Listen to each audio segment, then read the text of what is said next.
باقي کې د ليله القدر شپه ده او دغه ليله القدر شپه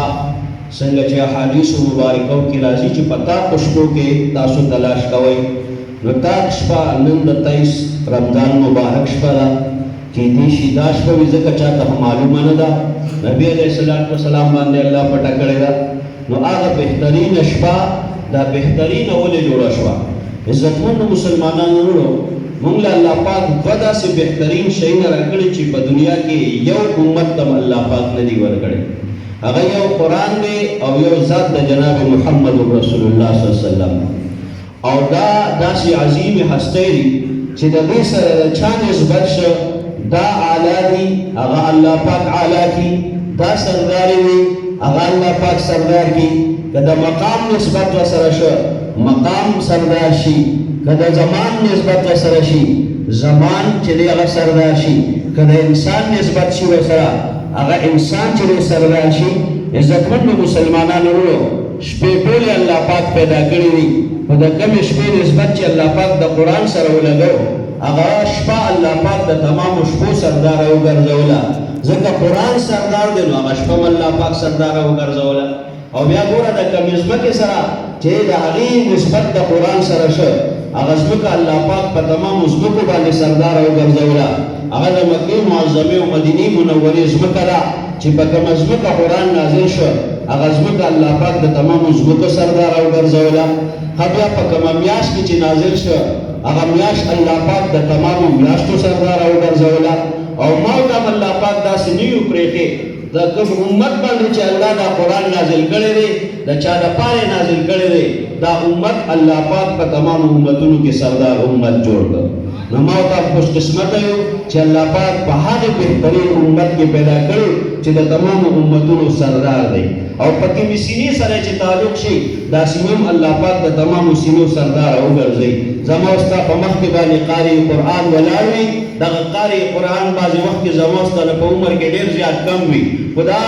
د دین مسلې نسبت دا عامه مسله نه ده د دې نسبت دا د جناب محمد رسول الله صلی الله علیه وسلم سره شه نو ما ته دې ته وایو دا مصلی نبوي ده دا مصلی نبوي ده د دې نسبت د حضور سره شه په دې مصلی نبوي باندې عام سړی نشي ودرېدی په دې څوک ودرېږي د چا نسبت چې د قرآن سره چې دغه حافظ قرآن په ما ته د مخکې ولاړ نو ما ته خوش قسمته یو چې الله دغه بهترین امت کې پیدا کړی چې د قیامت په ورځ حضور فرمایي دوه داسې جګړه کوونکي دي چې د هغې جګړه الله پاک قبوله کړې ده دا دواړه به د الله سره جګړه کوي یو قرآن دی یو رمضان دی قرآن به الله پاک سره جګړه کوي یا الله پاکه دا زه خپل کلام ګرځولی ما دا بنده چې دی د ستا زما سره وفا داسې کړې ده چې ټوله شپه به زه اورېدم یا الله پاکه زما شفاعت د ده په حق کې قبول کړي جنت ته بوځي او په دې جنت ته نه بوځي نو ما د خپل کلام نه وباسي حضور فرمایي د دې شفاعت به الله قبلي او د دې په شفاعت په ذریعه باندې به الله پاک دا انسان جنت ته بوځي نو زما او ستا نسبت د دغې قرآن سره دی بهرحال اوس د قرآن مقاله ده چې اوس په هغه دویمه موضوع به زموږ نه پاتې شي دا که چېرته بله مقرره ده نو د قرآن په موضوع باندې به تاسو ته خپل علما کرام تفصیلي بیانات کوي دویمه موضوع دلته نن ده دا ختم نبوت ده نو زه اکثر ملګرو ته وایم چې زه بیان نه کوم زه مذاکره کوم مذاکره خو پوهېږئ که نه پوهېږئ تبلیغ کې خو به اکثرو ټولو تقریبا وخت لګولی وي که چا سې روزه لګولی ده لاس اوچت کوي اکثرو به لګولي او که نه لګولي نو اوس به هم ځي انشاءالله ځکه رمضان مبارک کې بیا ډېر نو هلته وایي څه سوال درنه نه کوم هسې تاسو وایئ چې اوس راباندې سوال وي خو دا درته وایم چې مذاکره به تاسو ټول پېژنئ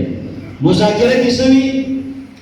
د دین تذکره دا ایمان ته تقویت ورکوي نو زمونږ دا پروګرام دا د دین تذکره ده د ایمان تذکره ده دا عام پروګرام نه دی چې رالو ما ورته او کله بیان ختم شي بیا رانه څوک تپوس وکړي هلکه څه چلو مونږ ورته وایو یاره ظالم مولا کافرې مسلې وکړې که نو دا هغه مسله نه ده هسې نه چې د مولي صاحب نه بل څه جوړ کړو د مسلو نه بل څه جوړ کړو لهذا دا پروګرام چې دی نو دا د ختم نبوت پروګرام دی نو اوس به اول ځان پوه کړو چې ختم نبوت څه شی دی دا په اسلام کې څه مقام لري عزتمندو مسلمانانو نو زما سره به خبرې کوئ که نه داسې به غلي ناست خبرې به کوو که نه انشاءالله ټول به خبرې کوئ که نه انشاءالله او ایخ به اوسېږي هسې نه چې اوده شئ که تاسو اوده شوئ نو بیا به ما هم خوب راځي کېدای شي زه به په سټیج باندې اوده شم نو بیا به فرق نه کوي صحیح شوه که نه بهرحال عزتمندو مسلمانانو مونږ او تاسو څوک یو مسلمانان مونږ څوک یو زمونږ دین سره اسلام څه ته وایي سوال دا دی که زما نه چا تپوس وکړو چې هلکه اسلام د څه نه جوړ دی زمونږ د علما کرام فرمایي اسلام مجموعه ده د دوو خبرو اسلام د څه نه جوړ دی اسلام د دوو خبرو نه جوړ دی یو ته وایي اعمال یعنې عملونه بل ته وایي عقاید یعنې عقیدې یا ایمانیات آسان دی دا اسلام د دوو خبرو نه جوړ دی یو ته وایي عملونه او بل ته څه وایي عقیدې بل ته څه وایي عقیدې لہذا ګوره مونځ حج روزه زکات تبلیغ جهاد مدرسه امامت خطابت ډاکټري انجینیري زه چې دا اکثر ویم نو خلک پریشانه شي نو د وایي که نه مونځ اودس کوه نور خپله مرضي کوه خپله مرضي د مسلمان د سره شته نه که دی ډاکټري کوي دا عبادت جوړېږي که دی انجینیر جوړېږي نو دا عبادت جوړېږي لہذا د مسلمان هر عمل الله پاک په عبادت کې اچوي خو چې نیت یې سم شي بهرحال خدا ټول اعمال دي او دویم طرف ته عقاید دي لہذا موږ وایو الله وحده لا شریک دی دا زموږ عقیده ده او یقین دی داسې ده که نه بېشکه دا زموږ یقین دی لہذا دې ته وایي عقیده لہذا دویم موږ وایو چې الله پاک 1,40,000 کم او زیات انبیا علیه السلام دنیا ته رالیږلي دا ټول حق دی او سچ دی دې ته وایي عقیده لہذا دغه شان ورسره موږ وایو چې الله پاک فرشتې پیدا کړي چې د دنیا ټول نظام الله پاک د فرشتو په ذریعه باندې چلی چې هغه نوراني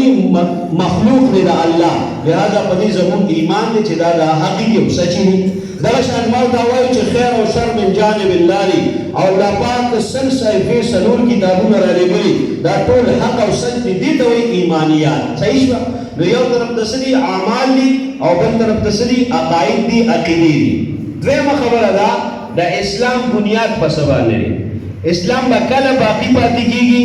او اسلام به د انسان نه کله وځي یعنې کله به انسان د اسلام نه بار کېږي او کله به انسان په اسلام کې باقي پاتې کېږي دا اهم سوال دی آیا د دې دپاره دا لازمي ده انسان چې کله عقیده سموي عقیده د اسلام مطابق وي که په عمل کې کمزوري ده بیا مسلمان دی خو که چېرته عقیدو کې یوه عقیده خرابه شوه او یوه عقیده غلطه شوه بیا دا مسلمان نشي پاتې کېدی لہذا بیا د ده نه مونځ قبلېږي نه روژه قبلېږي نه زکات قبلېږي نه جهاد قبلېږي نه حج قبلېږي یو عمل هم د الله په دربار کې بیا نه قبلېږي نو د دې وجې نه د اسلام بنیاد دا په څه باندې دی په عقایدو باندې دی په څه باندې دی زما په خبرو خو پوهېږې که نه کم ملګري چې زما په خبره پوهېږي لاس اوچت کړي ټول پوهېږئ پښتو وایم که نه لږ ډېر فرق په فقیر خیر دی ځکه تاسو چې دی خټکه ژبه وایئ او زه یوسفزۍ ژبه وایم دومره ورته فرق دی او بیا چې دا کرک خټک وي هغه بیا ستاسو نه ډېره زیات بدله ژبه وي بل ته چې لاړ شي هغه بیا څه بل څه وایي او بیا چې وزیرستان ته لاړ شي په هغې پښتو نه مونږ پوهېږو نه تاسو پوهېږئ دې پسې یو خبره رایاده شوه مونږ مدرسه کې سبق وایو انجرا کې یو مدرسه راغله ډېر مخکې خبره ده نو چې هلته مو سبق وایو نو موږ سره یو خټک طالب علم و او یو چې دی نو هغه راسره بلوسۍ و نو هغه خټک طالب علم ډېر وران و هغه به ما ته به چې کله به کېناستو کمره کې نو ما ته به خټک طالب علم وي وي ته د دې بلوسۍ نه تپوس کوي دوی انګریزي وایي ما به ورته ویل لکه مړه د خدای بنده مې دا پښتون دی څنګه انګریزي وایي هلته ټول اردو وایي ما ته ویل ته تپوس وکړه نو ما ورته څنګه هغه وایي ته د ده نه تپوس وکړه چې ABC څه دا انګلیش دی که پښتو ده انګلیش دی که نه دا خو ټول پوهیږئ ځکه تاسو خو دغه انګلیش باندې سره ډېر تعلق دی بهرحال خو هغه وایي چې یاره دا انګلیش وایي څه مو ورته حیران وم وایي یاره څنګه انګلیش وایي نو چې هغې بلوسي ته به ما وایي چې هلکه دا سړی څه وایي دا رښتیا وایي که دروغ وایي نو هغه په خندا شو غږ به یې نه کوم یاره عجیبه اوس هم تللی وم یو هفته مخکې هلته نو هغه راسره هلته میلاو شو نو ما ورته خندل مې هلکه تاسو په انګریزي وایئ بیا په خندا شوه زوړ وخت وریا شو نو یوه ورځ ما ورته ما په دې معامله پوه کړې زه مو په تشویش کې اچولی یو وایي چې دی انګریزي وایي هغه ته تپوس وکړي یا په خندا شي او مې ته هم جواب نه راکړې نو هغه یو ورځ وی آو وی مونږه داسې وایو نو مې دا هو کوي انګریزي دا هغه دا انګریزي نه دا پښتو ده څه شي خیال وکړه بهر حال هغه دا پښتو ده مې څنګه نو ګوره دا زمون پښتانه سي دا پښتو هر 10 کیلومتر پاس بدلېږي بیا لګلګ زمون پښتانه دا زبر چې کله زبر پکاري زبر وي کله زیر پکار وي زیر وي او کله پیښ پکار وي پیښ وي کنه موږ ته پیښ وي یا ته پیښ وي کنه نو بلوسی چې دی هغه هر خبره لا هر لفظ لا زیر چې کسره وته وي دا ولا ورګي نو هغه چې موږ نسوک تاسو کې چې دا اثر دی د دینه وی زی نو موږ په ټوله کسره ورکو نو موږ ته چې ا یعنی او بی بوی سی زی راځي د سی زی په ځای باندې وی سی نو موږ تاسو وایو نو دې ځکه چې تاسو انګلیش وایي نو ما دې واقعي دا انګلیش ته په دې بیا کوم نه پوهیږو بارا خدا مې راستو چې زمونږ او تاسو جبه یو شان لا تقریبا یو شان ده کنه نو زمونږ په جبه پوهیږي کنه ماشاءالله دا مستاسو د خندولو د پر لګو کړه اصل چې اوس خوب درسي تاسو ټول درشه بارا عزتمنو مسلمانانو ما دا عرض وکړ یو طرف ته عقیدی او بل طرف ته سنی اعمال دي د اسلام بنیاد په څه باندې لري په عقیدو باندې لري که چېرته د انسان عقیدې سمې دي په عمل کې کمزوري ده د عمل کمزوري کېدی شي الله معاف کړي خو د عقیدې کمزوري الله پاک نه معاف کوي الله پاک قرآن کې فرمایي ان الله لا یغفر ان یشرک به ویغفر ما دون ذلك لمن یشاء الله پاک کافر مشرک نه بخي دین علاوه چې الله پاک چاته وغواړي بخښنه وکړي علاوه څه د عمل کمزوري کېدی شي الله معاف کړي مفسرین لیکي خو د عقیدې کمزوري به الله نه معاف کوي نو د اسلام بنیاد په عقیده باندې د عقیدې کمزوري الله پاک نه معاف کوي او د عقیده دومره حمه ده چې د اعمالو قبلېدو لپاره بنیاد عقیده د عقیدې سمه د اعمالو د الله په دربار کې قبول عقیده غلطه شوه بیا یو عمل د الله په دربار کې نه قبلېږي صحیح شوه او درېیمه اهمه خبره د قیامت په ورځ باندې الله پاک چې فیصلې کوي د جنت او جهنم دا فیصلې به د عقایدو په بنیاد باندې الله پاک کوي د انسان عقیده د اسلام مطابق ده دا به یو ورځ د جهنم نه راوځي او یو ورځ به الله پاک خامخا جنت ته داخلي اگر که د عمل په وجه باندې جهنم ته تللی نو د عمل په وجه باندې به انسان د همیشه لپاره جهنم ته نه ځي یو ورځ به الله پاک راوباسي جنت ته به راولي او که یو سړی د عقیدې په وجه باندې جهنم ته لاړ دا به همیشه په جهنم کې پاتې کېږي نو عقیده هغه شوه بله شوه او یو بله هغه خبره چې زما او ستا دنیا سره تړلې ده دا دنیا کې دا تقسیم چې دی دا پهچان چې دی چې په هغې باندې انسان پېژندلی شي دا بنیاد د هغې څه دی عقیدې دي عقیدې مونږ وایو یو سړی لګیا دی زه عیسایي یم بل لګیا دی زه هندو یم بل لګیا دی زه سیک یم بل لګیا دی زه ځینې یهودي یم او ما او تا مونږ ټول څوک یو الحمدلله مونږ څوک یو مسلمانان د عیسایانو ښکر شته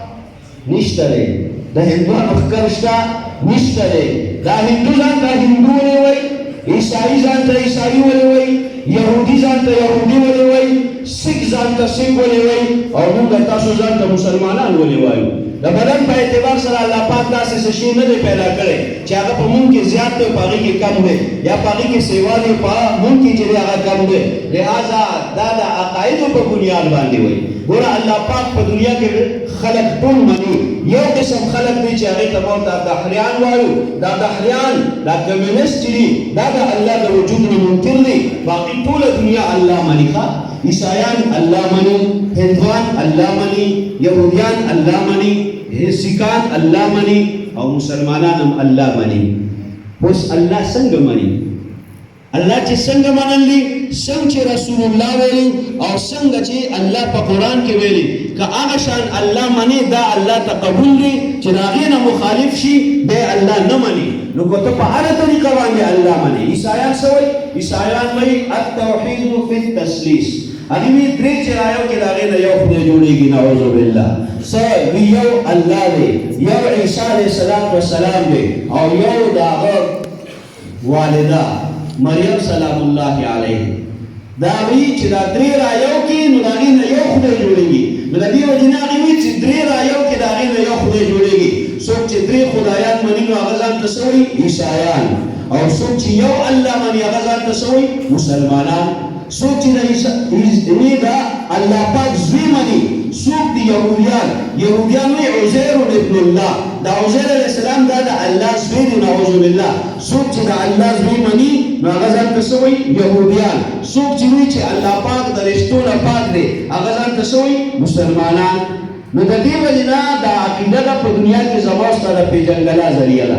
او یو هم بیا عقیده دا په قیامت کې د خلاصي ذریعه ده د خلاصي ذریعه څنګه ده ما طرف ته متوجه یم پاس نه ماشاءالله خلک را روان دي واسې نه مسله دا جوړه نه شي ځکه تاسو ته ویم چې متوجه به اوسئ ولې به اوسئ چې هغه دا علما کرام موجود دي زموږ یو استاد محترم دی دیر بابا علي کا نو هغه دیر بابا علي اکثر هغه ماشاءالله د طلباو سره ډېر مزاح کوي نو هغه وایي چې استاد د جمعې په ورځ باندې مسلې کولې نو دا یو بابا راکې د هغه توجه برابر نه وي یو خپل پای کتل چې یو خپل پای کتل نو بابا د هغې وخته پورې نسوار نه کول د جمعې بیان یې چې واورې د نسوار یې شروع کړل چې ورته بابا اوسه پورې د نسوار نه کول اوس د نسوار شروع کړل هغه ورته وایي ولې تا وانه ولیده په جمعه کې چې استاد وي چې نسوار سنت دي نه بابا هغه داسې نه وي استاد وی چې مسواک سنت دی د بابا توجه برابر نه ول هغه اورېدلی چې نسوار سنت دی نو اسنه موږ دلته یو خبره وکړو تاسو باروزه بیا بل خبره کوي نو بیا په خپل منځ کې په جګړه چې نو استاد داسې ویلو بل وته چې استاد داسې ویلو نو بیا یو بل سر پښتانه ماتي ګره نو یو بل سر نه ماتو نه ماتو ګره صحیح ده کنه نو خبره په توجه سره وي د دې وجه نه چې یو خبر مو بدل ګورئ او اسنه چې ته ګیلاس وبس کې او ستاسو توجه خراب وي او بیا په کې بل سوي بهر عزتمن مسلمانانو ورو ما دا عرض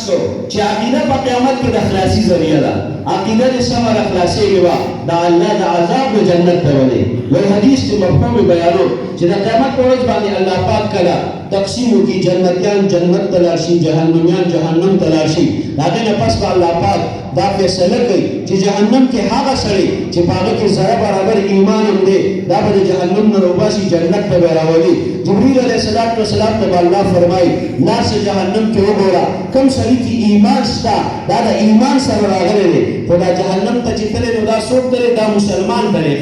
کافر نه دی تللی لہذا مسلمان تللی ځکه چې عمل یې داسې نو الله پاک ورته فرمایي چې لاړ شه جبريل عليه السلام به 3 چکرې وکړي دغه 3 چکرونه پس به الله پاک ته عرض کړي یا الله نشته الله پاک ورته فرمایي شته لاړ شه هغه چې لاړ شي یو سترګک ته به وګوري چې د جهنم په منځ کې به پرته وي د هغې نه به اواز راځي یا حنان یا منان یا حنان یا منان الله پاک توارث کی الله پاک داسې سترګک کا پرته ده د هغې نه اواز دا راځي یا حنان یا منان الله پاک ورته هم دا راغلی چې دا به جنت ته بوځي دا مسلمان دی دا ایمان والا دی هغه به الله ته دا سوال کوي الله پاک به دا سوال قبول کړي او جبريل عليه السلام به د جهنم دا منځ نه د جهنم غاړې ته راولي بیا به الله پاک وایي چې دې ته خو مې راوستې اوس به بل سوال وکړې دی به الله ته وایي الله بل سوال نه کوم دا دې راباندې فضل وکړ خو د هغې نه پس به ورته الله پاک د جنت دروازه وښیي کله چې دې د جنت دروازه وګوري چې اوهو د جنت دروازه هم عجیبه ده هغه الله پیدا کړې ده ځکه د جنت باره کې الله فرمایي چې ما د هغې نعمتونه داسې پیدا کړي چې ما لا عین رأت نه د سترګو لیدلي دي نه د غوږونو اورېدلي دي نه د هغې تصور چې دی په زړه کې تېر شوی دی ځکه تصور نه دی تېر شوی چې ګوره دا دنیا ژوند الله داسې پیدا کړی دلته د سړي ارمان نه پوره کېږي که د سړي سل ارمانونه وي لس پکې پوره شي او لس کم سل چې دي دا د ځان سره قبر ته یو څه مړ شي هغه لہذا جنت داسې ځای الله پیدا کړی چې هر ارمان به پوره کېږي او څنګه به پوره کېږي الله پاک وایي ما په جنت کې نهرونه پیدا کړي دي لہذا دا نهرونه څنګه دي دا د اوبو دی دا د شاتو دی دا چې دی سره دا پلو دی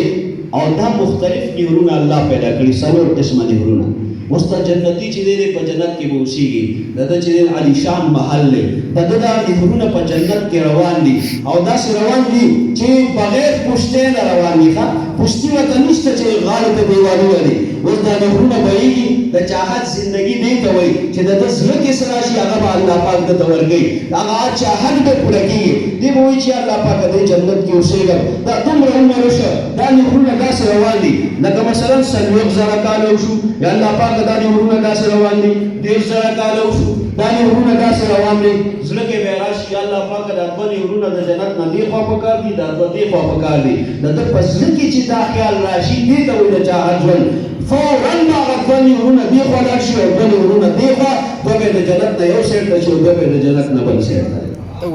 دا زما استاد زید راځي دلته چې موږ یو نیر کړو نو هغې لپاره فنډ مقرر شي بیا هغه فنډ نیم یو خوا لاړ شي نیم بل خوا لاړ شي چې راځي نو دومره د دومره نیر نه دومره نیر جوړ شوي وي هلته به داسې نه وي که نه او هلته به د شرابو نیر وي خو عقل به نه خرابوي دماغ به نه خرابوي دلته خو چې شراب وڅکي بیا دماغ خراب شي بیا لار ته وځي بیا کنځل کوي او بیا ګډې وډې نه هلته چې شراب څکي د هغې سره به د الله محبت سیوا کېږي نو دا خو په تصور کې هم نه راځي نو بهرحال عزتمندو مسلمانانو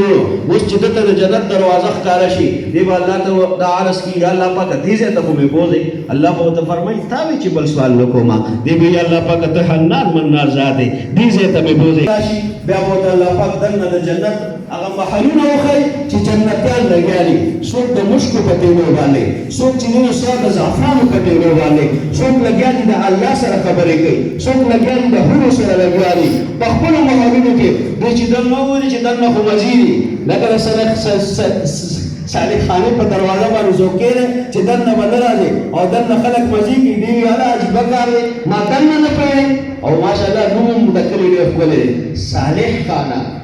نیکه خانه د نیکو خلکو ځای واقعي چې تاسو نیک خلک یې ماشاءالله دومره علما کرام دومره طلبه کرام دا د کې دي الحمدلله نیک خلک نور څنګه وي بهرحال عزتمندو مسلمانانو وو دغه د نیکو خلکو جنت په دې دننه وګوري چې دا خو چې لګیا دي جنتیان مزې کوي دی به الله ته عرض کړي یا الله پاکه دننه خو مې داخل کړي الله به ورته فرمایي تا وې چې بل سوال نه کومه دی وایي الله پاکه ته حنان منان ذات یې دننه مې داخل کړي بیا به بل سوال نه کومه الله پاک به دننه جنت ته داخل کړي او جنت ته چې کوم سړی داخل شي نو الله پاک فرمایي خالدین فیها ابدا دا به همیشه همیشه جنت کې بیا به د جنت نه بار نه وځي خو چې جنت ته داخل شي هلته به مسله ورته بیا دا جوړه شي په ده به د جهنم آثار وي جنتیان به وي دا هغه جنتي دی چې دا جهنم نه راغلی دی دی به الله ته سوال کوي یا الله دا ټول قرآن اوستر کې یا الله پاکه الله به ورته وایي چې تا وایي چې بل سوال نه کومه دی وایي یا الله پاکه دا سوال مې قبول کړې الله به یو ډېر کې ولامبي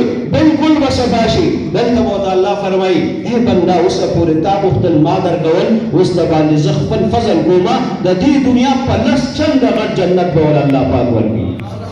لس چنده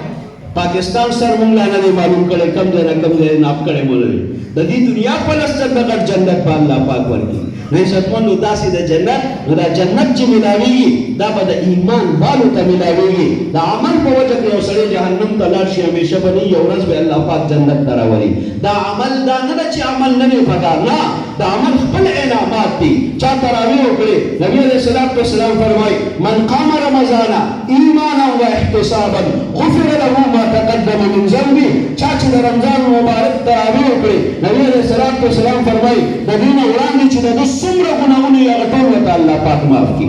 که شپېته کاله دې ګناهونه کړي ټول درته معاف که اویا کاله دا خو دا رحمت ورځې دي دا د مغفرت ورځې دي رحمت ورځې تېرې شوې د مغفرت ورځې تېرې شوې او د آخري عشره الله پاک د جهنم نه خلاصي پیدا کړې په دې کې الله پاک د انسان مکمل د جهنم دروازه پې بندي او جنت ته چې مستحق لوړی بهرحال عزتمندو مسلمانانو وروڼو نو عقیده ډېره اهمه ده او زه څنګه چل دی څه وخته پورې به بیان دا ملګري خو وایي چې په باندې پورې به وي خو لا اوس موږ خپلې عقیدې ته هم لا نه یو راغلي نو که یوه ګڼګه شي خیر دی ریښه وایي هسې نو بیا وروسته وایي ده خو موږ له خپې ماتې کړې داسې خو به نه وایي که نه او چې په خوشحالۍ ناست دی که نه نو موږ سره داسې بریک لګېدلی دی زه دې ملګرو ته وایم چې موږ 10 منټه هم بیان کوو 10 ګنټې هم بیان کوو دا موږ ته پرپار نه وي نو که څوک راته وایي چې 10 منټه وکړو نو بیا 10 منټه کوو او که څوک راته وایي چې 20 منټه وکړو بیا 20 منټه کوو او که څوک وایي چې 2 ګنټې وکړو نو بیا 2 ګنټې کوو نو کوشش به کوو چې دا بیان را مختصر کړو صحیح شوه بهرحال عزتمندو مسلمانانو ما دا عرض وکړ چې ګوره دا عقیده زه یو مثال در کوم د دې مثال څه دی انسان او اسلام د دې مثال یو شان دی دا انسان د ټول خبرو نه جوړ دی یو د عناصر عناصر اربعه دي چې د هغې د وجود جوړ دی که نه دا موږ ته چې مخامخ ګورو دا لاسونه دي دا غوږونه دي دا خپې دي دا پنځه شپږ فوټه بدن چې دی دا دی یو صحیح شوه او یو د دې انسان بله یو حصه ده چې هغه په نظر باندې نه راځي هغې ته څه وایي روح هغې ته څه وایي روح په نظر نه راځي خو د دې بدن بنیاد په څه باندې دی دا ملګري خبرې کوي خیر دی خبرې به نه کوئ ښه ځکه که تاسو خبرې کوئ نو بیا تاسو راشئ تاسو بیان کوئ بیا به ته زه ناست یم یا به هم خبرو ته پرېږدئ یا به تاسو خبرې کوئ صحیح شوه که او چې ستاسو د خبرو ټیم راشي بیا به ته زه غوږ ږدم صحیح شوه ځکه خبرې چې کوئ بیا به شور غوندوي دا نور ملګري بیا په بیان نه پوهېږي بهرحال خو ګوره انسان او اسلام انسان د دوو خبرو نه جوړ دی یو وجود دی او یو په دې کې بل یو شی دی هغې ته وایي روح خو د انسان بنیاد په څه باندې دی دا په روح باندې دی څنګه په روح باندې دی روح شته لاسونه کار کوي روح شته ژبه لګیا ده روح شته سترګې کتل کوي روح شته کوپړی کار کوي روح شته خپې ګرځېدل کوي او کله چې دا روح وځي نو بیا ورته مونږ څه وایو مړی ورته وایو داسې نه که نه مړ شو بیا لاسونه شته کار نه کوي سترګې شته کار نه کوي ژبه شته ویل نه کوي غوږونه شته اورېدل نه کوي نو مې وایي مړي کله خبرې اوري او مړو کله خبرې کړي داسې نه خو نه بهرحال عزتمنو مسلمانانو وروڼو نو د دې وجې نه د بدن د انسان بنیاد دا روح دی دقه شان اسلام هم د دوو خبرو نه جوړ دی یو د اسلام ظاهري بدن دی لمونځ ښکاري روژه ښکاري حج ښکاري زکات ښکاري دا څه دي موږ وایو پنجبینی ارکان څه مطلب دا د اسلام وجود دی په دې ارکانو کې په دغې بدن کې هغه روح چې دی هغه عقیده ده عقیده صحیح ده لمونځ به قبلیږي د الله په دربار کې عقیده سمه ده بیا چې دی حج به دې قبلیږي د الله په دربار کې عقیده سمه ده نو ستا حفظ کول به د الله په دربار کې قبلیږي عقیده دې سمه ده لمونځ به دې د الله په دربار کې قبلیږي او که عقیده دې د اسلام نه واړېده نو بیا قادیانیان هم لګیا دي لمونځ کوي د هغه د الله په دربار کې قبلیږي د هغې ځای جهنم دی ځکه د هغه عقیده خرابه ده د دې وجې نه عقیده چې ده دا زده کول او په هغې یقین ساتل دا د هر مسلمان دپاره لازمي دي ځکه بغیر عقیدې نه الله پاک یو عمل هم نه قبلوي د دې وجې نه عقیده څومره عقیده په دنیا کې د پهچان ذریعه او عقیده دا د انسان بنیاد دی د اعمالو د قبلېدو لپاره اعمال به هله قبلېږي چې عقیده دې سمه وي دغه عقایدو کې یوه هم عقیده هغې ته وایي ختم نبوت چې د هغې لپاره نن پروګرام دی اوس ختم نبوت څه ته وایي عزتمنو مسلمانانو وروڼو د انبیا علیه صلات وسلام سلسله الله پاک د آدم علیه صلات وسلام نه شروع فرمایلې دا سلسله الله پاک په جناب محمد رسول الله صلی الله علیه وسلم بنده کړې ختمه کړې د نبي علیه صلات وسلام نه پس به بل هیڅ قسمه نوی پیغمبر په دنیا کې نه پیدا کېږي دې ته وایي عقیده ختم نبوت دا ګرانه لکه اسانه ده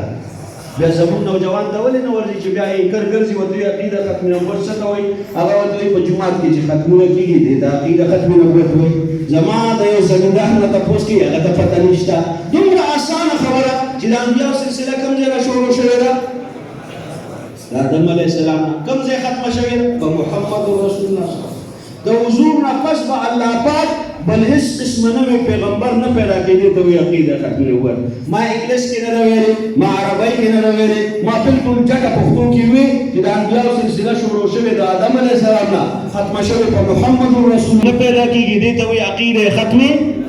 نو دا به خپله هم زده کوو خلکو ته به هم ښایو ښایو به که نه به ښایو چې سبا ته په یو بازار کې ولاړې او ستا د یو ورور نه تپوس شي هغې ته عقیده ختم نبوت څه ته وایي دا عزتمنو مسلمانانو وروڼو اوس د دې لږ شان تفصیل پکار دی چې ما دا وویل د انبیاو سلسله د کوم ځای نه شروع ده د آدم علیه السلام نه کوم ځای ختمه ده په محمد رسول الله د حضور نه پس به الله پاک بل نوی پیغمبر په دنیا کې نه پیدا کېږي د دې وجه سره دا وجه درته صرف بیانوم یو ګوره د عقیدې ختم نبوت په باره کې دلایل دي زموږ د اسلام څلور دلایل دي اول قرآن دی دویم حدیث دی دریم اجماع ده څلورم هم ورته قیاس وایو په دې د علماء کرام پوهېږي بیا به د دې تفصیلات د هغې نه تپوس کوې خو اول نمبر قرآن دی موږ چې عقیده ګورو هغه به کوم ځای کې ګورو هغه به اول په قرآن کې ګورو قرآن کې د دې څه دلیل شته چې نبي علیه السلام آخري پیغمبر دی د هغې نه پس به بل پیغمبر په دنیا کې نه پیدا کېږي نو قرآن دا په څومره آیاتونو کې بیان کړې ده؟ په سلو آیاتونو کې. په څومره کې؟ یعنې سلو آیاتونو کې حضور الله پاک فرمایي چې حضور اخري نبي دی، د هغې نه پس بل پیغمبر به په دنیا کې نه وي. لهذا که موږ به څوک تپوس وکړي چې قرآن کې ستا سره څه دلایل دی، موږ ورته وایو د هغې د ختم نبوت زما سره په قرآن کې سل دلیلونه دي. څومره دلیلونه دي؟ سل دلیلونه دي. دویم نمبر احادیث مبارکه دي. احادیث مبارکه ګوره د اسلام اصول وختي قاري صاحب مولانا صاحب وفرمایل چې د قرآن دلیل دا د حدیث نه دی. حدیث چې موږ منو نو د قرآن په وجه، او قرآن چې منو نو د حدیث په وجه. اوس موږ حدیث څنګه منو چې دا وحی ده؟ دا الله فرمایي، موږ نه وایو. ها الله پاک قرآن کې فرمایي وما ينطق عن الهوى ان هو الا وحي يوحى. دا نبی ځان نه خبرې نه کوي، دی چې څه وایي دا ټوله د الله وحی ده. اوس د نبی ګرځېدل دا د وحی مطابق، د نبی ناسته دا د وحی مطابق، د نبی کور ته تلل دا د وحی مطابق، د نبی د کور نه راوتل دا د وحی مطابق، نبی که غار حرا ته ځي دا د وحی مطابق، نبی که غار ثور ته ځي دا د وحی مطابق. دا وحی نه الله هغه پوره کوي.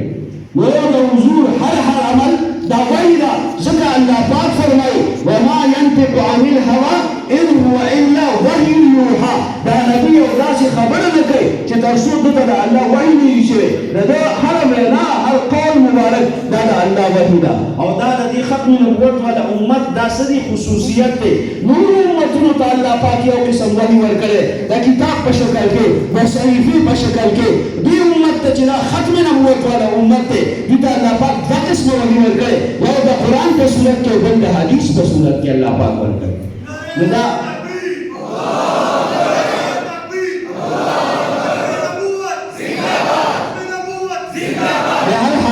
زمونږ مسلمانانو نو مونږ ته دوه قسمه وحي ملاو ده، یو قرآن دی یو حدیث دی. او په حدیثو باندې وایي چې دا وحي ده، الله وایي چې دا وحي ده. چې اوس الله وایي چې وحي ده، بیا پکې زما او ستاسو کار دی چې مونږ وایو وحي نه ده. لهذا د دې وجې نه دوه قسمه وحي ده، خو دومره فرق دی، یو ته مطلوب وي یو ته غیر مطلوب وي. په یو مونځ کېږي په بل باندې مونځ نه کېږي، یو الله فرض کړی ده بل الله سنت کړی ده. دومره غوندې فرق دی، نور ټوله وحي ده. بهرحال زمونږ مسلمانانو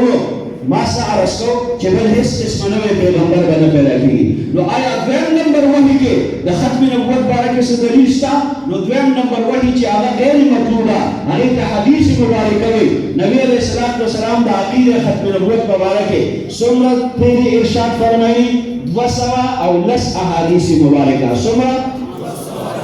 210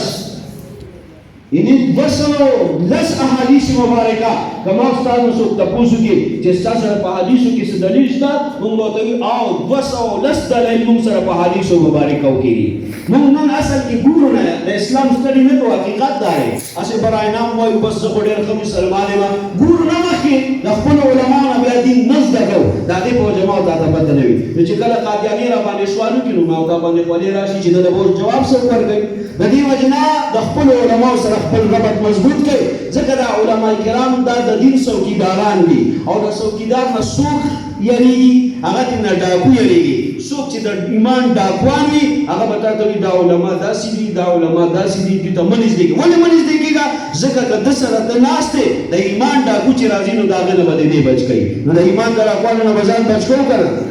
د دې سره به بیا کېنو ښه تپوس به کوو. بهرحال درېیم نمبر هغې ته وایي اجماع، چې دا هم د ختم نبوت په برکت باندې ملاو ده. مخکیني امتونو ته الله اجماع نه وه ورکړې، ځکه چې مخکې به نبي دنیا ته تشریف راوړه، د الله وحي به ورسره راغله، هغه به احکام اخیستل امت ته به یې ورکول. کله چې به نبي د دنیا نه تشریف یوړه بس د هغه سره به د هغه وحي ولاړه، بیا به د نورې وحي ضرورت نه و. بل نبي به الله پاک دنیا ته راولېږه، هغه به وحي راوړه، په هغې باندې به هغې خلکو عمل شروع کړ. خو نبي علیه السلام الله پاک داسې نبي جوړ کړ چې راغلی دی 1400 کاله وړاندې دنیا ته تشریف یې وړی دی بیا د دنیا نه، او د هغه امت به تر قیامته پورې وي. اوس دې امت ته به مسایل پیش کېږي، د هغې مسایلو د حل کېدو لپاره الله پاک دې امت ته اجماع ورکړه چې د ټولو نه اوله اجماع دا د صحابه کرامو ده. او په یو داسې مسله باندې چې د ختم نبوت په برکت باندې موږ ته د اجماع میلاو شوه صحابه کرامو اوله اجماع، اوله اجتماع،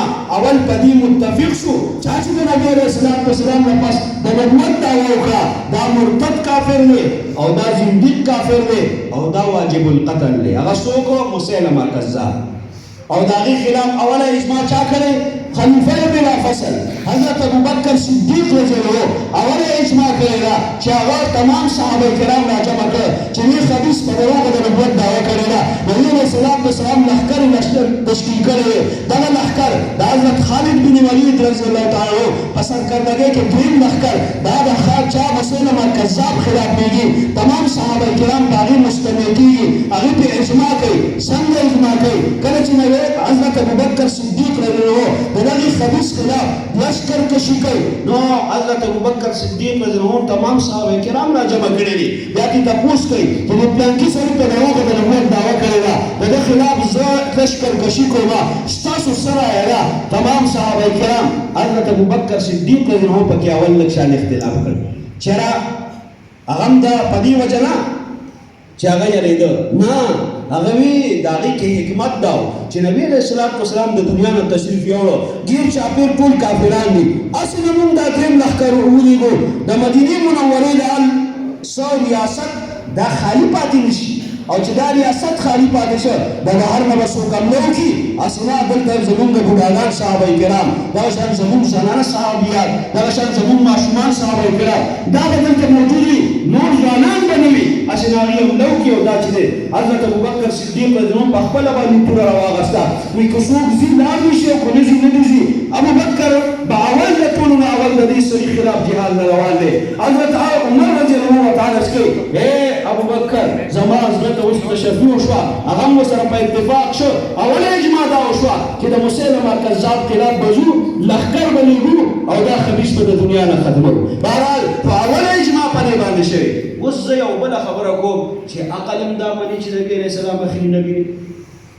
عقل دا تسلیمي عقل هم دا تسلیمي ولې تسلیمي ګوره د دنیا جوړه شوې ده او دا دنیا به ورانی پدې کې د چا اختلاف نشته هغه خلک چې الله نشته دهریان چې چاګول هغه وی الله نشته نعوذ بالله د دې انکار کوي د الله د وجود نه خو پدې باندې قائل دي چې دا دنیا جوړه شوې او دا دنیا به ورانی پدې یقین قائل دي د تمامي دنیا سرداران کاغه مسلمانان دي او کافران دي په ټول پدې متفق دي چې دنیا جوړه شوې او دا به ورانی صحیح شو. اوس دنیا کې الله پاک ټول سیستم داسې جوړ کړی چې د دې یو ابتدا ده یو انتها ده یو اول دی یو آخر دی یو شروع ده یو آخر دی نو الله پاک د نبوت په اعتبار د بعثت سره دنیا ته درالېږلو په اعتبار سره یو اول پیدا کړ چې هغه حضرت آدم علیه السلام دی او یو آخر پیدا کړ چې هغه څوک دی جناب محمد رسول الله صلی الله علیه وسلم. ځکه دنیا ټول داسې دی پروګرام شروع شو دا پروګرام به ختمېږي ختم شروع شو دا ختم اخري شپه ده ختم نن ختم شو رمضان شروع شو نه بل ورځ به اخري شپه رمضان ختم شو علاقه دې شروع شو دې نه دې پورې د دې حدود دي پاکستان د دې نه دې پورې دنیا د دې نه دې نه پس بیا بل سیاره نو دنیا پیدا کړې الله داسې ده چې دا شی ابتدا ده او انتها ده. الله پاک د نبوت ابتدا جوړ کړ آدم علیه السلام او انتها جوړ کړ جناب محمد رسول الله صلی الله علیه وسلم. دې نوایا مونږه چې کله مانه کوم وایو په اعتبار د بعثت سره په اعتبار دنیا ته درالېږلو سره ورنه نبی علیہ السلام الله پاک اولین هم پیدا کړي او اخرین هم پیدا کړي هغه خدا سي پیغمبر دی خو دنیا ته درالېږلو په اعتبار سره یو اول دی یو آخر دی لہذا عقل هم دا مني. صحیح شو. اوس خدا دلیل پورا شو حکم معنا دا څه کړي چې د نبی علیہ السلام نه پس بل هیڅ اسم نوې پیغمبر نه پیدا کیږي. زور پیغمبر په دنیا ته راځي او کو نه راځي څوک راځي عیسی علیه السلام دا یا ساتي ځکه نن سبا داسې فتنې راوتی چې هغه هم د پټي دی باندې ناشتي او دا مذهبي سکالر دی دا مذهبي سکالر نه وي دا غټ خنزیر وي غټ خنزیر وي ځکه عیسی علیه السلام د حیات او عیسی علیه السلام د نزول نه انکار کول کفر دی چې یو سړی وي چې نعوذ بالله هغه نه راځي قادیانین دا کار کړی صحیح شو. یهودیان هم دا کار کوي اولی عیسایان دا نه و وروسته د یهودیانو په سازش باندې د هغې دا عقیده جوړه شوه چې عیسی علیه السلام زموږ په ځای باندې پانځي شو او اوس چې دی نو موږ به د هغه وخت په څه زموږ دپاره کفاره جوړه شوې ده موږ به د هغه زموږ په بدله کې هغه پانسي شو موږ به ټول جنت ته ځو لاړ به شئ دا ولې جنت ستا د نیکه کور دی چې ته به ورته روان وې تر څو الله نه مخته نه شي تللی الله چې څه ویلي دي هغه نه منې نه شي تللی ورته د دې وجې نه دغه شان خلک اوس په ټي وي باندې ناست دي او هغه معتدلي دا مذهبي سکالر دی هغه که جاوید غامدي دي هغه که مرزا جهلمي دي جهنمی دی زه خو ته جهنمی ویم مرزا جهلمي نه مرزا جهنمی واقعي چې جهنمی دی ځکه چې یو سړی صحابه کرامو ته کنځل کوي نعوذ بالله یو سړی په وایي پورې خندا کوي دا جهنمی دی که دا جنتي دی جهنمی دی لہذا دا قسم خلک دا نن سبا رئیس دي ما ورته په ټي وي باندې کېنولي ما ورته وویل د سره ډېر معلومات دي هلکه د خدای بنده د سره څه معلومات دي دا کفر کوي بکواس کوي لګیا دی د دې وجې نه دا عرض کوم چې عیسی علیه السلام نو مونږ معنا داسې کړې خپلې معنی ته راشو مونږ وایو چې بل هېڅ قسمه نوی پیغمبر به په دنیا کې نه پیدا کېږي صحیح شوه نو زوړ پیغمبر به راځي که نه به راځي څوک به راځي لہذا مسله حل شو اوس ګوره عزتمنو مسلمانانو وروڼو نبی علیہ السلام فرمایي زمانه پس به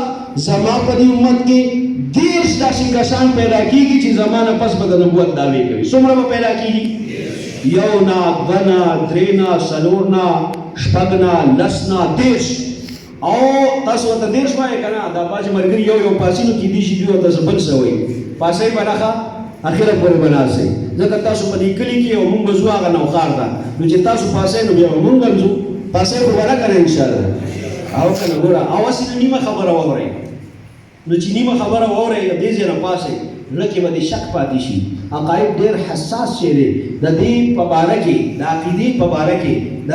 کفر ابتدا دا د شک نه کېږي د کفر ابتدا دا د شک نه کېږي علماء کرام دلته تشریف فرما دي بیا کې تپوس وکړئ د کفر ابتدا د شک نه کېږي ته وایې آخرت شته او که نه شک دې پیدا شو ته وایې نبی علیه السلام آخري نبي دی او که نه نعوذ بالله شک دې پیدا شو شک دې پیدا شو ته بې ایمانه شوې تا نه ایمان لاړ ځکه زموږ ایمان بالغیب دی زموږ ایمان په چا باندې دی انبیاو باندې دی زموږ ایمان په الله باندې دی او ایمان د زړه یقین ته وایي اقرار باللسان و تصدیق بالقلب په ژبه باندې اقرار کول او په زړه باندې یقین کول دې ته ایمان وایي که یو سړی په خوله باندې خو لا اله الا الله محمد رسول الله وایي خو د زړه سره یې نه مني دا څه دی منافق دی دا مؤمن نه دی نو د دې وجې نه درته عرض کوم چې پاسئ مه په منځ کې هسې نه چې بیا مو خبره چې بل شان ځای ته لاړه شي ما تاسو ته عرض کوم چې حضور فرمایي زمانه پس به 10 پیدا کېږي او مونږ دا ویلي بل هېڅ قسمه نه پیدا کېږي دا دوه خبرې کوم دا خبره ختمومه اوس 10 او یو حدیث کې حضور فرمایي او یا به پیدا کېږي څومره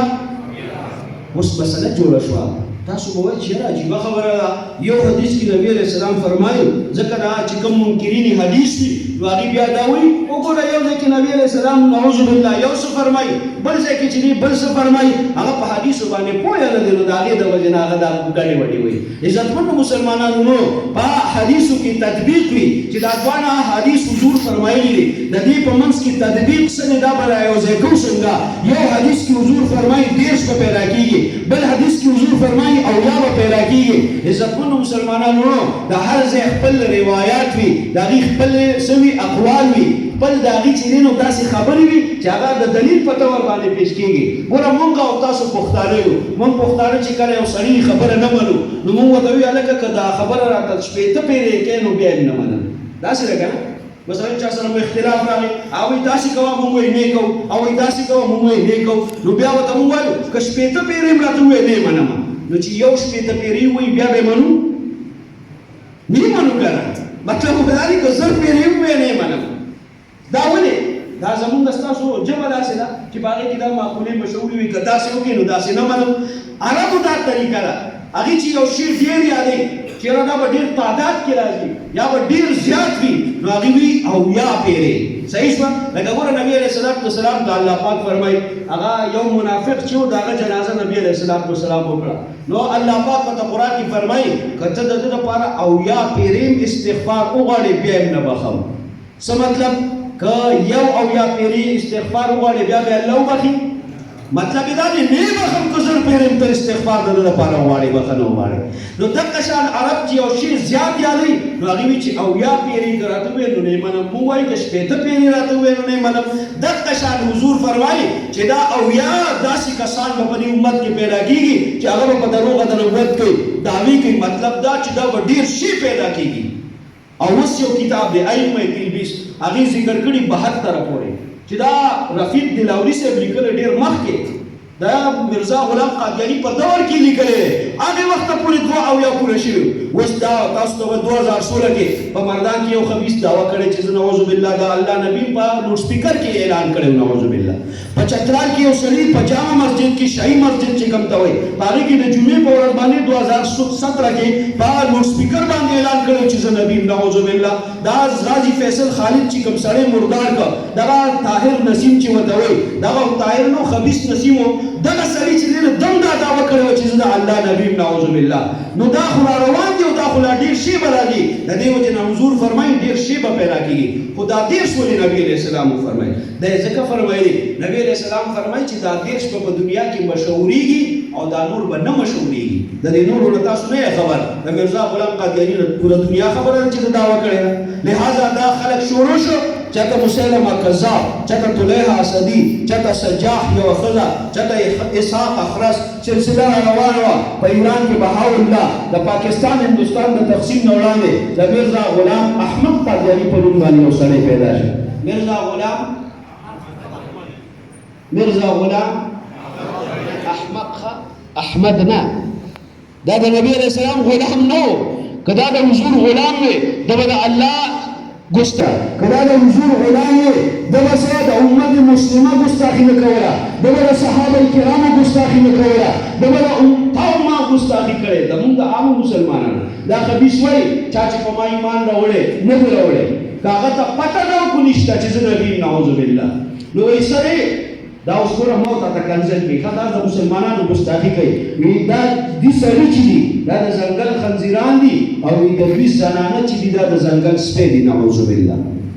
دا زموږ صدر صاحب کو ایمان نه دراوړي هغه ته وایي که زموږ وزیر اعظم صاحب په نه دراوړي هغه ته وایي زموږ جنرال صاحب په نه دراوړي هغه ته وایي که زموږ ډي سي پي صاحب په ایمان نه دراوړي هغه ته وایي که چا په ایمان نه دراوړي هغه ټول ته وایي که عرب والا په نه دراوړي هغه ته وایي د تمام دنیا مسلمانانو ته وایي چې نعوذ بالله د دې سړي د ځنګل خنزیران دي او د دوی زنانه چې دي دا د ځنګل سپی دي نعوذ بالله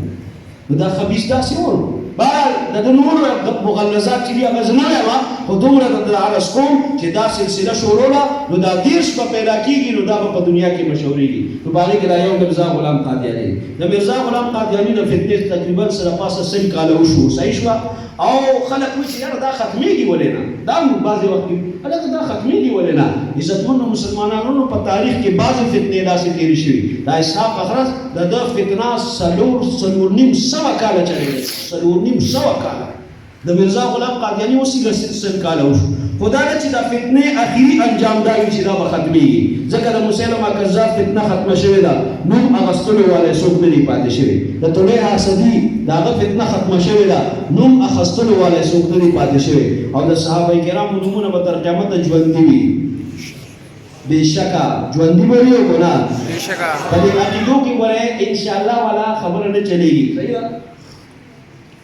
انشاءالله هلته چلېږي چې کله کیدی شي او کیدی شي نشي کیدی شي وشي هلته انشاءالله چلېږي صحیح شوه کوم ځای کې چې عقیده راشي هلته به څه وی بېشکه موږ وایو الله وحده لا شریک دی نو انشاءالله نعوذ بالله بېشکه الله وحده لا شریک صحابه کرام به تر قیامته ژوندي وي نو څه دي د هغې نومونه به ژوندي وي بېشکه ژوندي به وي ښه دا نه انشاءالله بېشکه ژوندي به وي دا وجه څه ده څوک چې د دین سره ولګېده تر قیامته به جلدي څوک چې د دین نه اخوا شه هغه به تر قیامته پورې ختمېږي نو د مرزایت فتنه ختمېدو واله ده اخري حج کولې اخلي خو بهرحال د پاکستان به بدقسمته ملک داسې دی دلته چې کم یو راځي هغه د مسلمانانو خیرخوا کم او دغه قادیانیانو خیرخوا زیات دي د دې وجې زموږ علما کرام د هغې خلاف بیا تحریکونه چلوي د دې وجې دا قادیانیان نن په مختلفو حربو باندې زموږ وروڼه مسلمانان چې دی هغه څه کوي دوکه کوي د دغې قادیانیانو نه به د خپل ایمان حفاظت کوو به انشاءالله کوي د نورو مسلمانانو د وروڼو به حفاظت کوو به که نه انشاءالله د دې ونې عالمي مجلس تحفظ ختم الاول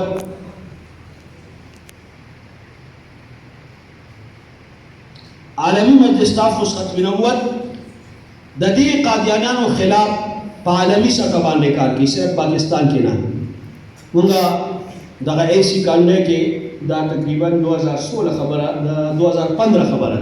موږ بیان وکړ. داسې موږ مخکې 10 منټه بیان په ابتدا کې کوو چې کله 2010 نه مبلغي ولګېده. اوس الحمدلله د ختم نبوت دا کوڅه په کوڅه خور شو. الحمدلله په دې غرونو کې الحمدلله د ختم نبوت کانفرنسونه کېږي. مخکې به دا کار ډېر کم کېده، نو لهذا دغه شان بیان شو. یو ملګری راغلی د جرمني نه او موږ سره کېناست، نو مونږ دا وی چې دا قادیانیان په دوکه باندې زموږ ورونه مسلمانان د مفت ویزو په لالچ باندې بهر دنیا ته بوزي. هغه هلک راغی او موږ سره دغه شان کېناست او ما ته وی چې دا کومه خبره وکړه د الله په ذات مې قسم چې داسې شوي. مې څنګه وی زموږ بعضې مسلمانان ورونه د دې ځای نه راشي او دا قادیانیان ته نه په یو لیست باندې دستخط والي، یو دوی ته حلفنامه جوړه کړي په هغې کې دستخط والي. په زما ورور مسلمان خو بیا ګوري نه، اوی دا ډېر ښه سړی دی، بس دا روان کړی ما ځي بهر دنیا ته مې بوځي، هلته به پیسې ګټو. دنه ډول مې ښه سړی څوک دی؟ ما ورته بیا کاغذ ګورو نه چې په دې څه لیکلي دي که نه، چې کله 10,000 روپۍ چې دی هغه ملاوېږي،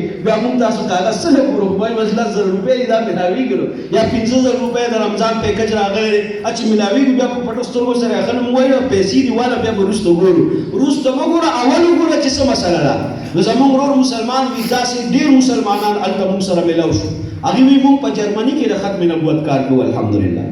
عالمي مجلس تحفظ ختم نبوت چې په 74 کې کله را مسله وشوه، دا قادیانیان لاړ وتښتېده. نو دا چې د کوم ځای نه راغلي وو هلته واپس لاړ. دا د انګریز پیداوار دی. قادیاني وي میں انګریز کا خود کاشته پودا ہوں، د انګریز د لاس نالکړې شوي بوټی ما. الحمدلله زموږ علما کرامو دغه د انګریز دا فتنه واپس چې وي انګریز ته ورسوله.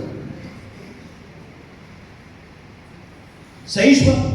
خو مونږ وایو چې غل به په کور کې نه پرېږدي. خلک وایي غل به د کوره پورې ځغلی که نه، مونږ وایو کور کې به هم نه پرېږدي. ولې به یې نه پرېږدي؟ ځکه چې سبا به بیا غلا کوي. نو زموږ مشرانو خو دا خپل کور ته رسولي او په کور کې هم نه پرېږدي. الحمدلله هغه برمنګم کې دا د لندن نه راغلي او په لندن کې دي اوس که نه، دا هغې برمنګم کې کوم ځای کې چې د قادیانیانو میرزاړه ده، د دوی هغې خباست خانې ته چې میرزاړه وایي ښه، نو هغه میرزاړې ته مخامخ عالمي مجلس تحفظ ختم نبوت یو ګرجه واغسته او هغې ګرجه کې د ختم نبوت دفتر او عایشه مسجد په نوم باندې جماعت جوړ کړ. او الحمدلله په هغې مسجد کې څومره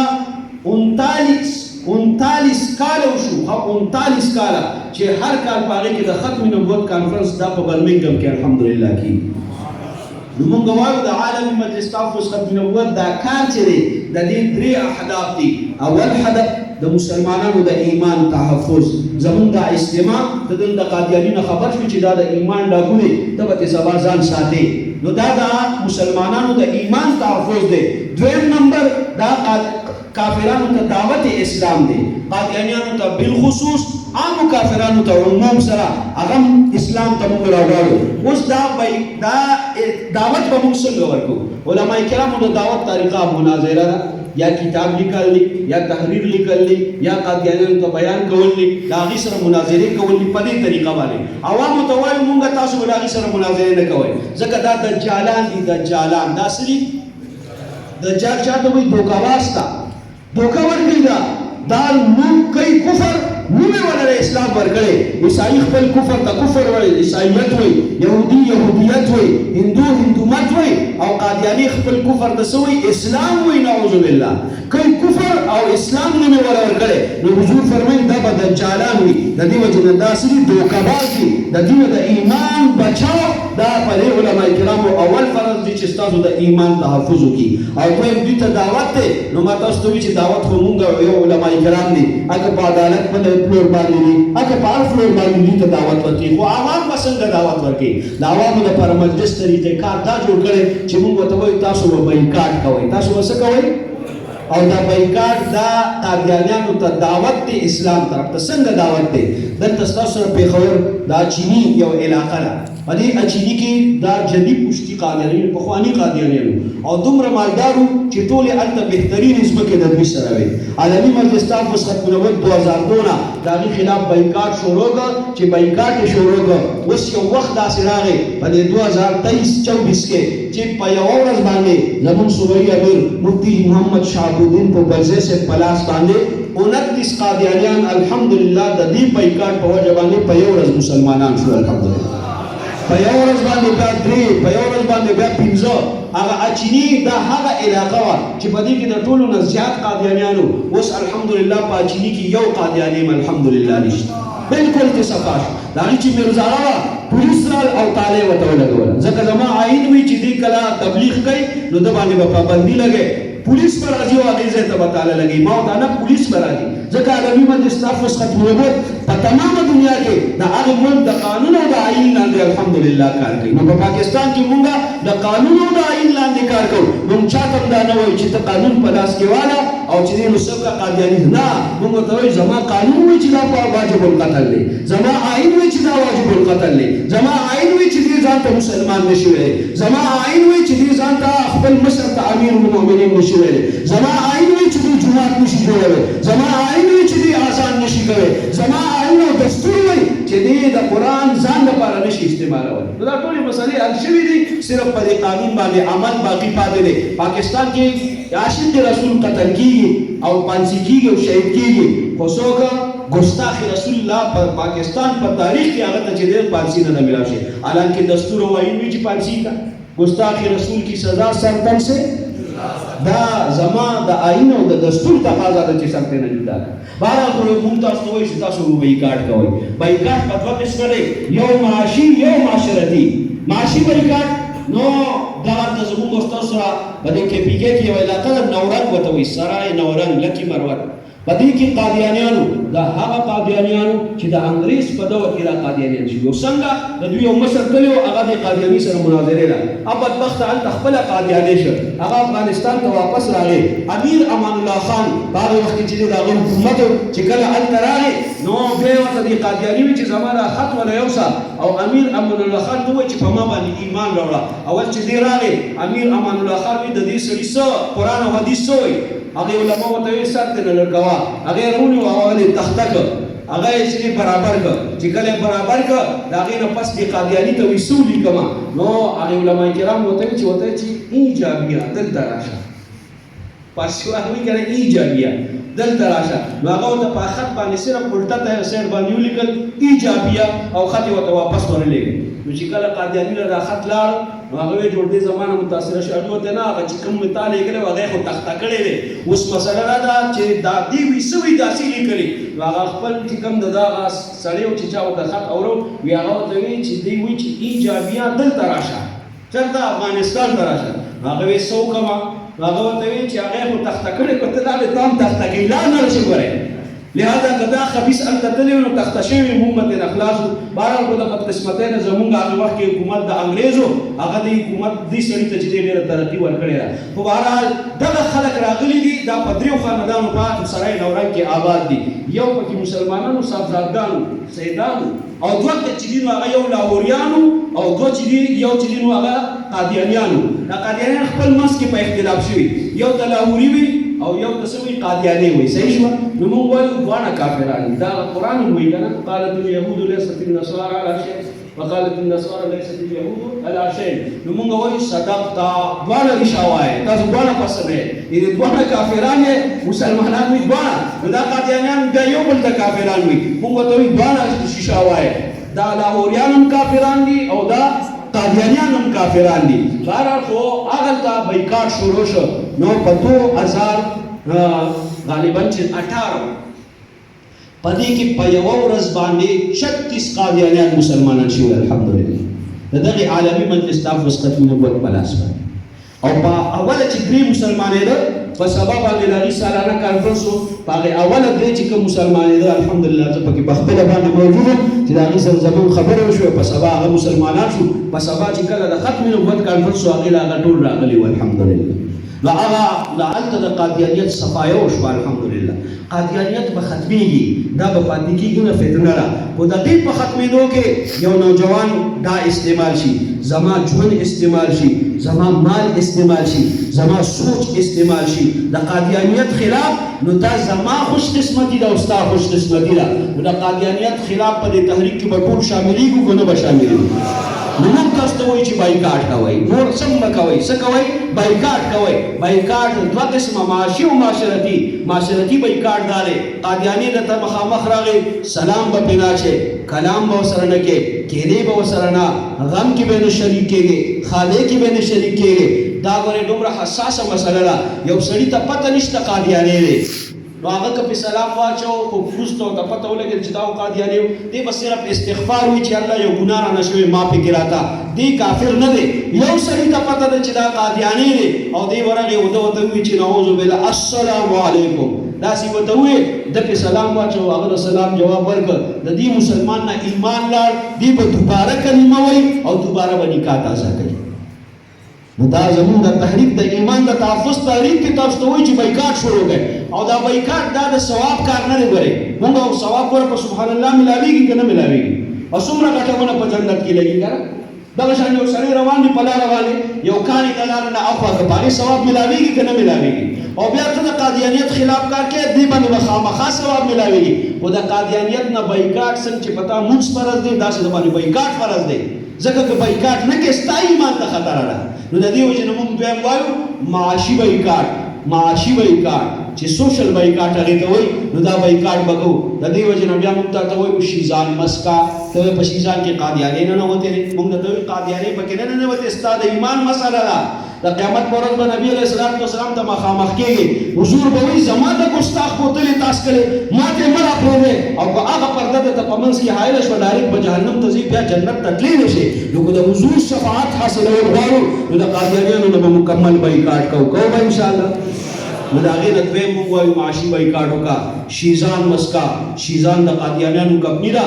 او د قرآن مقابله کې چې دوی کوم کتاب لیکلی دی، نو دا د 74 خبره ده چې دوی هغه کتاب چې شایع کړی و په 40 ژبو کې د هغې ترجمه شوې وه، د هغې ټوله خرچه چې ادا کړې وه دا د شیزان کمپنۍ مالک شاهنواز خبیث ادا کړې وه. هغې وخت کې اوس خو به چې لاسونه هر قادیاني د خپل غلط جومات ته 10 قسمه چندې ورکوي. څومره؟ 10 قسمه چندې وله ورکوي. موږ چې د چندې سوال وکړو، دوی وایي مړه هر وخت دا مولیان لګیا دي، بس چنده راکړي او چنده راکړي او چنده راکړي. هغې کې چې زمیندار دی، که هغې کې دوکاندار دی، که هغې کې پروفیسر دی، که هغه یو ډاکټر دی، که هغه په یو لویه عهده دی، که په وړې عهده باندې دی، هر قادیاني 10 قسمه چندې ورکوي. زموږ 2 رسالې راځي، یو لولاد، یو ختم نبوت، یو هفت روزه راځي او یو چې دی نو هغه ماهانه راځي. لہذا د یوې قیمت 30 روپۍ دی. موږ چې چاته وایو چې هلکه لولاک رساله ده، یاره دا خو زه لوستلی هم نه شم او داسې یو هغسې و، هلکه په زرګونو باندې تنخوا به حالي، په لکونو باندې او ویدا نه شم. قادیانیان 11 قسمه رسالې چاپ کوي، 11 قسمه رسالې. هغه بیا زما ستا په نوجوانانو کې هغه فري تقسیموي لګیا دی. هر قادیاني هغه رسالې بازار مقرر کړي دی، هغه خامخا اخلي. نو هغې د بیمانۍ لپاره دومره کوشش کوي. نو ما ورته پکار نه دی چې د خپل ایمان د تحفظ لپاره دونه کوشش وکړو. نو کوو به که نه به کوو انشاءالله. نو زموږ 2 رسالې دي، لولاک او ختم نبوت. نو هغه د علماء کرامو ته پته ده، که چاته د هغې ضرورت وي، زمونږ نوښار ته الحمدلله 2000 رسالې راځي، دا ټولې تقسیمېږي. پېښور ته 10,000 رسالې راځي الحمدلله، ټولې تقسیمېږي. دغه شان هرې ضلع ته څه ناڅه راځي. نو کوم ملګري چې هغه رسالې ځان ته بیا جاري کوي، دلته دا محتمم صاحب سره به خپل نومونه ولیکي، هغه رسالې به ایمان د تحفظ ذریعه ده. او اخري او اهمه خبره، موږ 2 قسمه کار دی، یو دا د ایمان تحفظ، دویم قادیانیانو ته دعوت اسلام، او دریم چې دی هغه تحفظ پاکستان دی. موږ د پاکستان وفادار یو، د پاکستان غدار ځکه پاکستان چې جوړېدلو موږ مشرانو به څه وایي، پاکستان کا مطلب کیا لا الہ الا اللہ، دستور ریاست کیا ہوگا محمد رسول اللہ. اوس بدقسمتي زموږ ده چې خلک پې داسې راځي چې هغه نه لا اله الا الله پېژني او نه محمد رسول الله پېژني، او دا د انګرېز سازش دی. دا ولې نه زموږ وزیر خارجه سر ظفر الله قادیاني لګولې. بهرحال خو د دې پاکستان 2 قسمه حفاظت دی، یو د ځمکې حفاظت، یو دا دی د نظریې حفاظت، چې دا په کومه نظریه باندې جوړ شوی په لا اله الا الله. د نظریې حفاظت دا علماء کرام کوي، او د سرحدونو حفاظت به څوک کوي؟ دغه فوجیان کې هغې پوه شه او کار یې پوه شه. خو د نظریې حفاظت کې الحمدلله دې علماء کرامو چرته هم کسر نه دی پرېښی. دا ستاسو د نظریې حفاظت کې، نو موږ به د پاکستان د نظریې د حفاظت دپاره هر وخت تیار یو. تیار به وکړه انشاءالله. نو په دغه خبرو اکتفا کوم. واخر دعوای الحمدلله رب العالمین. دعا لپاره یو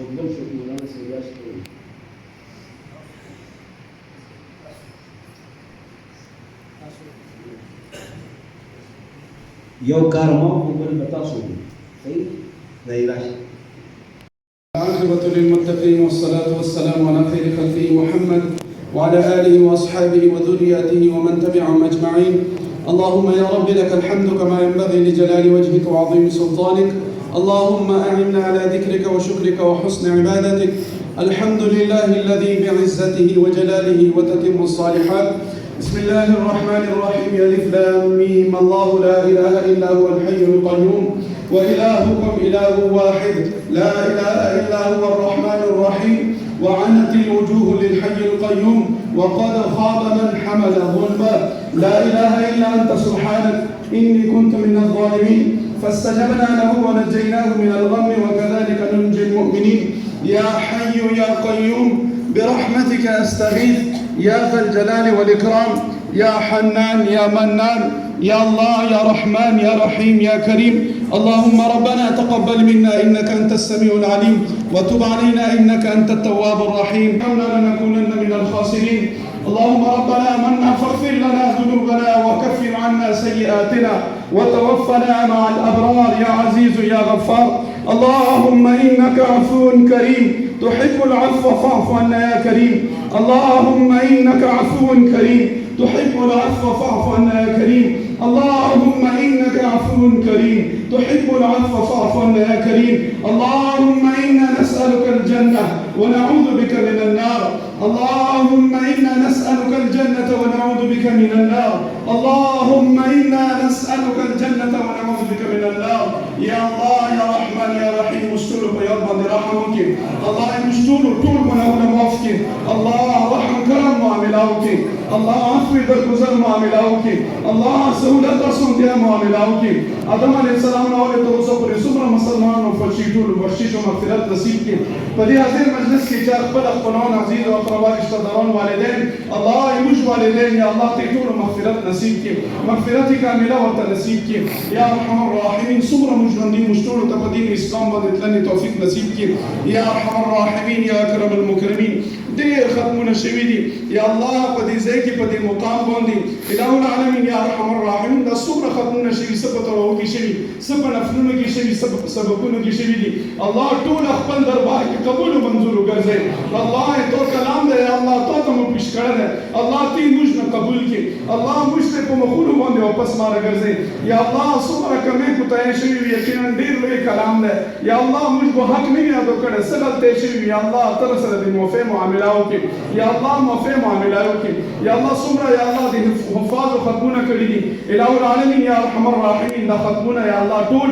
دی الله د حفاظ لپاره والدین لپاره اساتذه لپاره ټول امت مسلمه په دې حاضر مجلس کې څومره خلک راغلي یا الله دې ټول لپاره یا الله دې نجات ذریعہ وګرځي. الله دې نجات ذریعہ وګرځي. الہ العالمین دې ختمونو په برکات سره یا الله موږ جهنم نه وساتي. الله کې ماته سختیونه مو وساتي. الله کابر عذابونو نه مو وساتي. الله دنیا او آخرت عذابونو نه مو وساتي. الله په خپل خصوصي رحم فضل کرم احسان او دې ختمونو په برکات سره یا الله بغیر حساب کې دوه مجانات ته داخل کړي. یا ارحم الراحمین ډېر خلک دې دوغونی پورې دي څومره بیماران دي الله دې کلام په برکت سره ټول ته صحت کامل نصیب کړي. چې اولاد نشته یا الله یا الله نیک او صالح نارینه اولاد ورته ورکړي. یا الله چې اولاد دې الله دې دیندار کړي منځګزار کړي. یا الله غلط ماحول غلط سوسایټیونه یا الله توسطي. الہ العالمین قیامت پر نبی علیہ السلام شفاعت نصیب کړي. الله قیامت پر نبی علیہ السلام مبارک رسول حوض کو صدرت نصیب کړي. مشتور قبرونه جنات بغیچه وګرځي.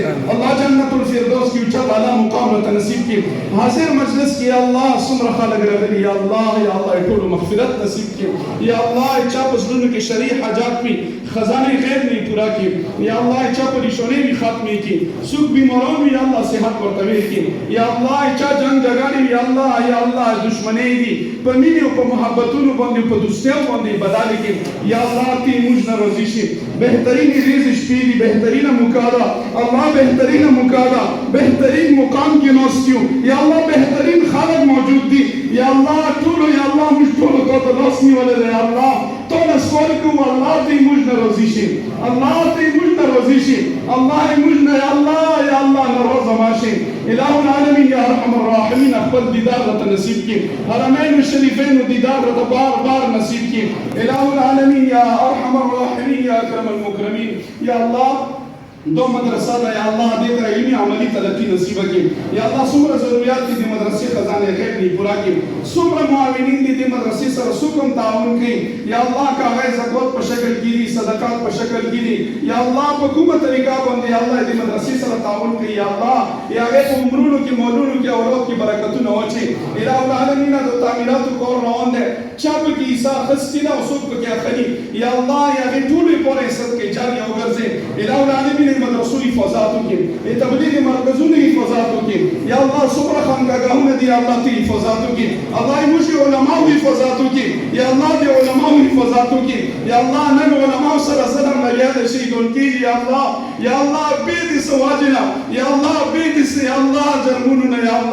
یا اللہ تو نیک بنے دمان یا اللہ غیر سر صدر ملیاد الہ العالمین تی علماء حفاظاتو کی سوک دی علماء خلاف ملیادی پروپیگنڈی کی یا اللہ سوک دغه تدبیرونه چلی الہ العالمین یا ارحم الراحمین په خپل منځ کې اخطا کې الله موږ ټول خپل دین پوره قبول کې موږ ټول نه دین کورولې ټول عمر الله دین قرآن په خدمت کې مو ولګي الہ العالمین په دې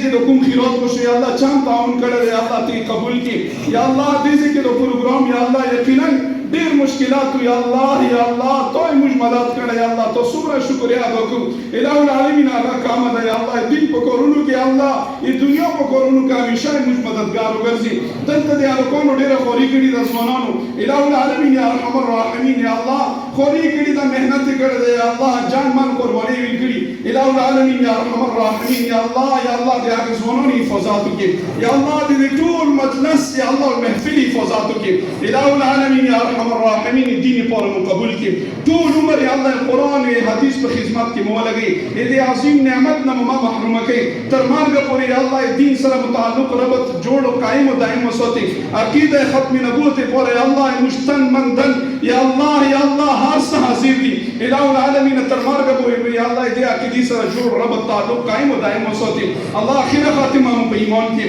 اللہ آخر خاتمہ پہ اسلام کی اللہ زنکدن پواخ کی مشتور پہ جواب کلمہ لا